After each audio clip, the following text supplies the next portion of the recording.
White collar terrorism ಒಂದು ರೀತಿ ecosystem ರೀತಿ ಕೆಲಸ ಮಾಡುತ್ತೆ. ಇಲ್ಲಿ ಎಜುಕೇಟೆಡ್ ಗಳೇ ಇರ್ತಾರೆ, ಇವರ ನೆಟ್ವರ್ಕ್ ಯಾವ ರೀತಿ ಕೆಲಸ ಮಾಡುತ್ತೆ. ಈಗ ನೋಡಿ, ಈ ದೆಹಲಿ ಸ್ಫೋಟದ ಹಿಂದೆ ಯಾರೆಲ್ಲ ಸಿಕ್ಕಾಕೊಂಡಿದ್ದಾರೆ ಅವರೆಲ್ಲ well educated doctors, MBBS doctors. ಅವರ ಹಿನ್ನೆಲೆ ಏನು, ಅವ್ರು ಏನ್ ಮಾಡ್ಕೊಂಡಿದ್ರು ಅನ್ನೋದನ್ನ ಒಬ್ಬೊಬ್ಬರದಾಗೆ ನೋಡ್ತಾ ಹೋಗೋಣ. ಮೊದಲನೇದಾಗಿ ಡಾಕ್ಟರ್ ಉಮರ್ ನಬಿ, ಈತ ದೆಹಲಿ ಸ್ಫೋಟದ ರೂವಾರಿ. ಈ ಡಾಕ್ಟರ್ ಉಮರ್ ನಬಿ ಇನ್ನ ಈತ ಏನ್ ಮಾಡ್ಕೊಂಡಿದ್ದ, ಈತನ ಕೆಲಸ ಏನಾಗಿತ್ತು? ಶ್ರೀನಗರದ ಸರ್ಕಾರಿ ವೈದ್ಯಕೀಯ ಕಾಲೇಜಿನಿಂದ ಈತ MBBS ಮಾಡಿದ್ದ. MBBS ಶ್ರೀನಗರದ ಸರ್ಕಾರಿ ವೈದ್ಯಕೀಯ ಕಾಲೇಜಿಂದ. ಅನಂತನಾಗ್ ಸರ್ಕಾರಿ ಆಸ್ಪತ್ರೆಯಲ್ಲಿ ಹಿರಿಯ ರೆಸಿಡೆಂಟ್ ಡಾಕ್ಟರ್ ಕೂಡ ಈತ, ಅನಂತನಾಗ್ ಸರ್ಕಾರಿ ಆಸ್ಪತ್ರೆಯಲ್ಲಿ. ಇನ್ನ ದೆಹಲಿಗೆ ಅನಂತನಾಗಿಂದ ಶಿಫ್ಟ್ ಆಗ್ತಾನೆ ಈ ಡಾಕ್ಟರ್ ಉಮರ್ ನಬಿ. ಅನಂತನಾಗಿಂದ ನೇರವಾಗಿ ಈತ ಬರೋದು ಡೆಲ್ಲಿಗೆ. ಈಗ ಫರೀದಾಬಾದ್ನ ಅಲ್ ಫಲಾ ಯೂನಿವರ್ಸಿಟಿಯಲ್ಲಿ ಅಸಿಸ್ಟೆಂಟ್ ಪ್ರೊಫೆಸರ್ ಆಗಿ ಈತ ಕೆಲಸ ಮಾಡ್ತಾ ಇರೋದು ಈಗ ಸದ್ಯ ಫರೀದಾಬಾದ್ನಲ್ಲಿ. ಇನ್ನ ಡಾಕ್ಟರ್ ಮುಜಾಮಿಲ್, ಇಬ್ಬರು ಅನಂತನಾಗ್ GMCಯಲ್ಲಿ ಉದ್ಯೋಗಿಗಳಿವರು. ಆ ಕಡೆ ಡಾಕ್ಟರ್ ಮುಜಾಮಿಲ್, ಈ ಕಡೆ ಡಾಕ್ಟರ್ ಉಮರ್.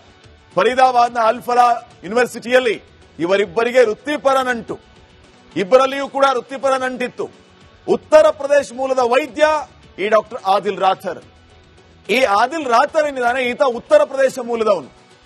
ಈತನು ಕೂಡ ಇವರ ಜೊತೆಗೆ ಸಂಪರ್ಕ ಹೊಂದಿದ್ದ. ಅನಂತನಾಗ್ GMCಯ ಈತನ ಲಾಕರ್ನಿಂದ AK-47 ಸಿಗುತ್ತೆ. ಸಿರಿಂಜ್ಗಳು ಸಿಗಬೇಕಾಗಿತ್ತು, ಟ್ಯಾಬ್ಲೆಟ್ಸ್ಗಳು ಸಿಗಬೇಕಾಗಿತ್ತು, ಬ್ಯಾಂಡೇಜ್ಗಳು ಸಿಗಬೇಕಾಗಿತ್ತು. ಆದ್ರೆ ಅಲ್ಲಿ ಸಿಕ್ಕಿದೇನು? AK-47 gun. ಜೈಷ್ ಎ ಮೊಹಮ್ಮದ್ ಉಗ್ರ ಸಂಘಟನೆಯನ್ನ ಬೆಂಬಲಿಸಿ ಈತ ಪೋಸ್ಟ್ ಮಾಡಿದ್ದ. ಈತನ ಎಡವಟ್ಟಿನಿಂದ ಇವರೆಲ್ಲರೂ ಕೂಡ ಸಿಕ್ಕಾಕೊಂಡ್ರು. ಕಾರಣ ಆತ ಜೈಷ್ ಎ ಮೊಹಮ್ಮದ್ ಸಂಘಟನೆಯ ಪೋಸ್ಟ್ ಮಾಡಿದ್ದು. ಉಗ್ರವಾದವನ್ನ ಬೆಂಬಲಿಸಿ ಭಾಷಣ, ಪ್ರಚಾರ, ಬೋಧನೆಗೆ ಈತ ಏನೆಲ್ಲ ಮಾಡ್ತಾ ಇದ್ದ ಅನ್ನೋದು ಸಾಕ್ಷ್ಯ ಸಮೇತ ಸಿಕ್ಕಿದೆ. ಅವೆಲ್ಲವುಗಳನ್ನ ಜಪ್ತಿ ಮಾಡಲಾಗಿದೆ. ಇನ್ನ ಇಲ್ಲಿದ್ದಾರೆ ನೋಡಿ, ಈ doctor Shaheen Shahid, EM doctor, ಅಲ್ ಫಲಾ ವೈದ್ಯಕೀಯ ಕಾಲೇಜಿನಲ್ಲಿ ಕೆಲಸ ಮಾಡ್ತಾ ಇದ್ದದ್ದು. ಉಗ್ರ ಗುಂಪಿನ ಸೂಚನೆಯಂತೆ AK-47 ಸಾಗಣೆ ಮಾಡ್ತಾ ಇದ್ಲಿ ಇವಳು. ಅಷ್ಟೇ, ಡಾಕ್ಟರ್ಸ್ ಕೈಯಲ್ಲಿ ಟೆಥೋಸ್ಕೋಪ್ ಇರಬೇಕಾಗಿತ್ತು, ಆದ್ರೆ AK-47 ಗನ್, ಬಾಂಬ್, ಗ್ರೆನೇಡ್ಗಳು, ಆಕೆಯ ಕಾರಲ್ಲಿದ್ದ ರೈಫಲ್ಸ್, ಜೀವಂತ ಗುಂಡುಗಳನ್ನ ಜಪ್ತಿ ಮಾಡಿಕೊಳ್ಳುವಂತಹ ಕೆಲಸ ಆಯಿತು. ಇದಾದ ಮೇಲೆ ಯಾವ ರೀತಿ ಇವರು ಎಲ್ಲರೂ ಒಟ್ಟಿಗೆ ಸೇರಿ ಈ ದೆಹಲಿ ಸ್ಫೋಟದ ಸಂಚನ್ನ ರೂಪಿಸಿದರು, ಇವೆಲ್ಲವೂ ಕೂಡ ಆಚೆ ಬಂದಿದೆ. ಕೂಡಲೇ ಇವರನ್ನ ಹೆಡೆಮುರಿ ಕಟ್ಟುವಂತಹ ಕೆಲಸ ಕೂಡ ಆಗಿದೆ. ಇಲ್ಲಿ ಗಮನಿಸಬೇಕಾಗಿರುವಂತಹ ವಿಚಾರ ಏನು ವೀಕ್ಷಕರೇ, ಮಹಿಳಾ ಉಗ್ರರು ಯಾವ ರೀತಿ ಈ ಕೃತ್ಯಗಳಿಗೆ ಸಾಥ್ ಕೊಡ್ತಿದ್ದಾರೆ ಅನ್ನುವಂತಹ ಆತಂಕಕಾರಿ ಬೆಳವಣಿಗೆ.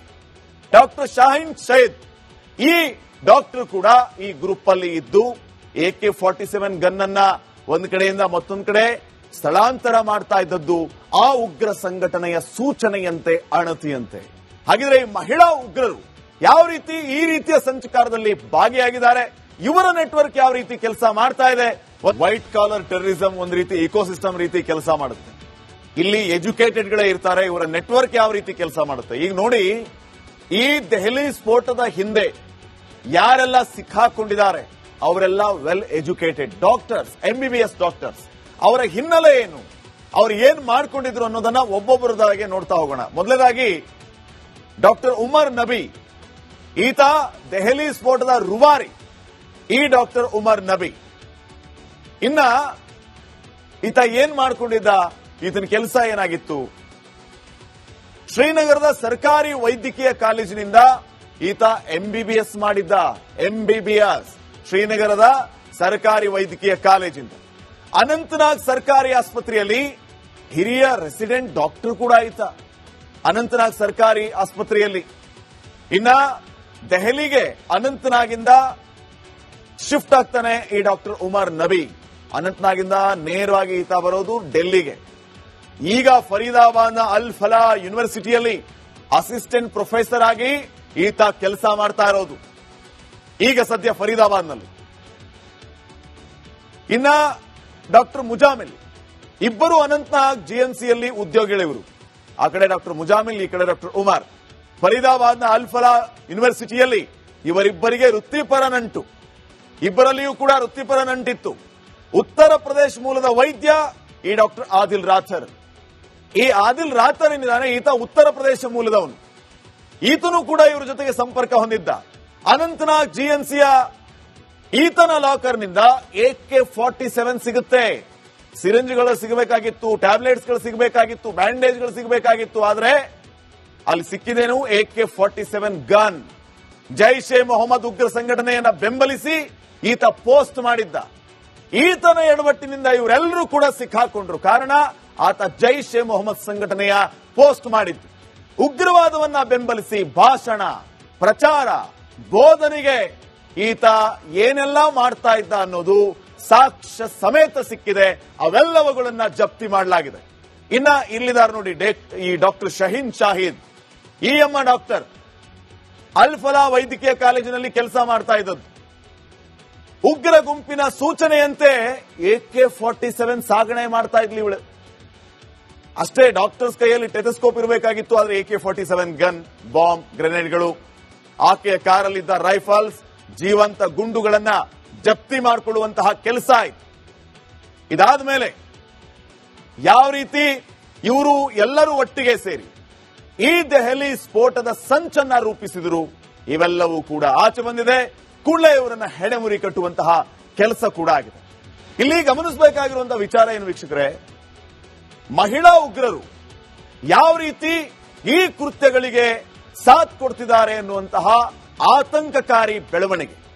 ಡಾಕ್ಟರ್ ಶಾಹೀನ್ ಶಹೀದ್, ಈ ಡಾಕ್ಟರ್ ಕೂಡ ಈ ಗ್ರೂಪ್ ಅಲ್ಲಿ ಇದ್ದು AK-47 ಗನ್ ಅನ್ನ ಒಂದ್ ಕಡೆಯಿಂದ ಮತ್ತೊಂದು ಕಡೆ ಸ್ಥಳಾಂತರ ಮಾಡ್ತಾ ಇದ್ದದ್ದು ಆ ಉಗ್ರ ಸಂಘಟನೆಯ ಸೂಚನೆಯಂತೆ, ಅಣತಿಯಂತೆ. ಹಾಗಿದ್ರೆ ಈ ಮಹಿಳಾ ಉಗ್ರರು ಯಾವ ರೀತಿ ಈ ರೀತಿಯ ಸಂಚಕಾರದಲ್ಲಿ ಭಾಗಿಯಾಗಿದ್ದಾರೆ, ಇವರ ನೆಟ್ವರ್ಕ್ ಯಾವ ರೀತಿ ಕೆಲಸ ಮಾಡ್ತಾ ಇದೆ.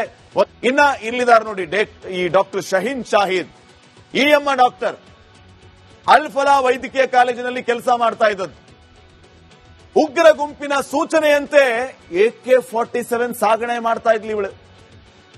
ಅಷ್ಟೇ, ಡಾಕ್ಟರ್ಸ್ ಕೈಯಲ್ಲಿ ಟೆಥಸ್ಕೋಪ್ ಇರಬೇಕಾಗಿತ್ತು, ಆದ್ರೆ AK-47 ಗನ್, ಬಾಂಬ್, ಗ್ರೆನೇಡ್ಗಳು, ಆಕೆಯ ಕಾರಲ್ಲಿದ್ದ ರೈಫಲ್ಸ್, ಜೀವಂತ ಗುಂಡುಗಳನ್ನ ಜಪ್ತಿ ಮಾಡಿಕೊಳ್ಳುವಂತಹ ಕೆಲಸ ಆಯಿತು.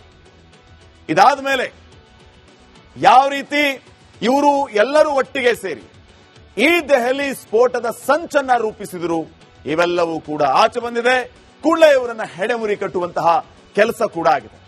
ಇಲ್ಲಿ ಗಮನಿಸಬೇಕಾಗಿರುವಂತಹ ವಿಚಾರ ಏನು ವೀಕ್ಷಕರೇ, ಮಹಿಳಾ ಉಗ್ರರು ಯಾವ ರೀತಿ ಈ ಕೃತ್ಯಗಳಿಗೆ ಸಾಥ್ ಕೊಡ್ತಿದ್ದಾರೆ ಅನ್ನುವಂತಹ ಆತಂಕಕಾರಿ ಬೆಳವಣಿಗೆ. ಡಾಕ್ಟರ್ ಶಾಹೀನ್ ಶಹೀದ್, ಈ ಡಾಕ್ಟರ್ ಕೂಡ ಈ ಗ್ರೂಪ್ ಅಲ್ಲಿ ಇದ್ದು AK-47 ಗನ್ ಅನ್ನ ಒಂದ್ ಕಡೆಯಿಂದ ಮತ್ತೊಂದು ಕಡೆ ಸ್ಥಳಾಂತರ ಮಾಡ್ತಾ ಇದ್ದದ್ದು ಆ ಉಗ್ರ ಸಂಘಟನೆಯ ಸೂಚನೆಯಂತೆ, ಅಣತಿಯಂತೆ. ಹಾಗಿದ್ರೆ ಈ ಮಹಿಳಾ ಉಗ್ರರು ಯಾವ ರೀತಿ ಈ ರೀತಿಯ ಸಂಚಕಾರದಲ್ಲಿ ಭಾಗಿಯಾಗಿದ್ದಾರೆ, ಇವರ ನೆಟ್ವರ್ಕ್ ಯಾವ ರೀತಿ ಕೆಲಸ ಮಾಡ್ತಾ ಇದೆ,